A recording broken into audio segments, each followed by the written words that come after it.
மேசராசியில் பிறந்த நண்பர்களே, ஒரு 3 மாசத்துக்குள்ள ஒரு 3 விஷயத்துல நல்லது நடக்க போகுது. தோத்து போன விஷயத்துல ஜெயிக்க போறீங்க. விட்டு விலகி போன ஒரு விஷயம் திரும்ப உங்க கைக்கு கிடைக்க போகுது. மிக முக்கியமான முறையில உங்களை விட்டு விலக போகும் கெட்ட ஒரு விஷயம். சரிங்களா? இந்த 3 விஷயம் நடக்க போது ஒரு 3 மாதத்துக்குள்ள. அது என்னன்றது தான் இன்றைய வீடியோல நம்ம பார்க்க போறோம். பதிவை ஃபுல்லா பாருங்க. ஓம் ஸ்ரீம்லாய் வித்மிகை கலகஸ்தாய தீமிகை தன்னோ வாராகி பிரசோதயாத். நல்லதே நடக்கும். ஓம் நம சிவாயும் எல்லாம் இல்ல ஸ்ரீ வாராகி திருவடி சரணம். மேசராசியில் பிறந்த நண்பர்களே, 4ஆம் வீடான கடகத்தில் குரு உச்சமடைந்திருக்கிறாரு. ஆடி மாதம் ஜூலை 17க்கு பிறகு சூரியன் அந்த குருவோடு சேருவார். குருவோடு சூரியன் சேர்க்கை, அது 4ஆம் வீட்டுல.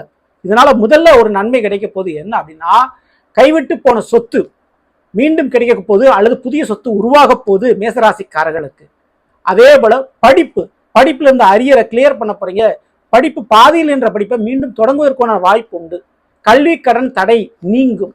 கல்வி கடன் அடைக்கிறதுக்கான யோக வாய்ப்பு உண்டு. மிக முக்கியமா கௌரவ விருதுகள், பாராட்டுகள், பரிசுகள் கிடைக்கக்கூடிய ஒரு காலகட்டமாக இது இருக்கும். சொத்து விஷயங்களும் மற்றும் கல்வி விஷயமும் சிறப்பான முறையில் இருக்கும். சரிங்களா? விட்டு விலகி போனது மீண்டும் கிடைக்கக்கூடிய வாய்ப்பு உண்டு. தாய் வழி உறவுகளோடு சண்டை சச்சரவு இருந்தா அவங்க மீண்டும் ஒன்று சேருவார்கள். பிரிந்த தாய் வழி உறவுகள் ஒன்று சேரக்கூடிய அந்த உறவுகளால் நன்மை நடக்கக்கூடிய காலகட்டம். அடுத்தபடியா ஆவணி மாதம் எடுத்தீங்கன்னா அதே சூரியன் சிம்ம ராசியில ஆட்சி பெற்றும் கூட கேதுவும் இணைந்திருக்கிறாங்க.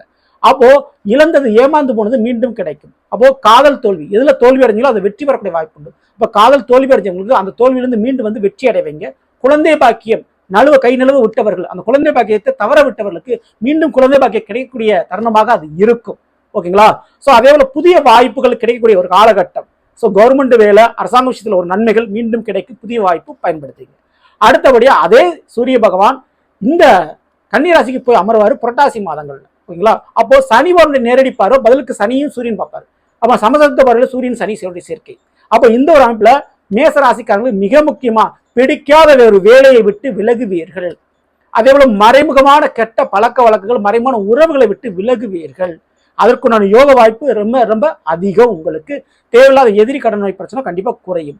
ஜூலை 17ஆம் தேதியிலிருந்து ஆரம்பிச்சு அக்டோபர் 17ஆம் தேதி வரைக்கும் இந்த வழக்குகள் நடைபெறக்கூடிய வாய்ப்பு உண்டு. இந்த காலகட்டத்தை பயன்படுத்திங்க. கண்டிப்பா கோர்ட்டு கேஸ் வழக்குகள், அரசாங்க வழிக்கூடிய பிரச்சனைகள் முடிவுக்கு வரும்.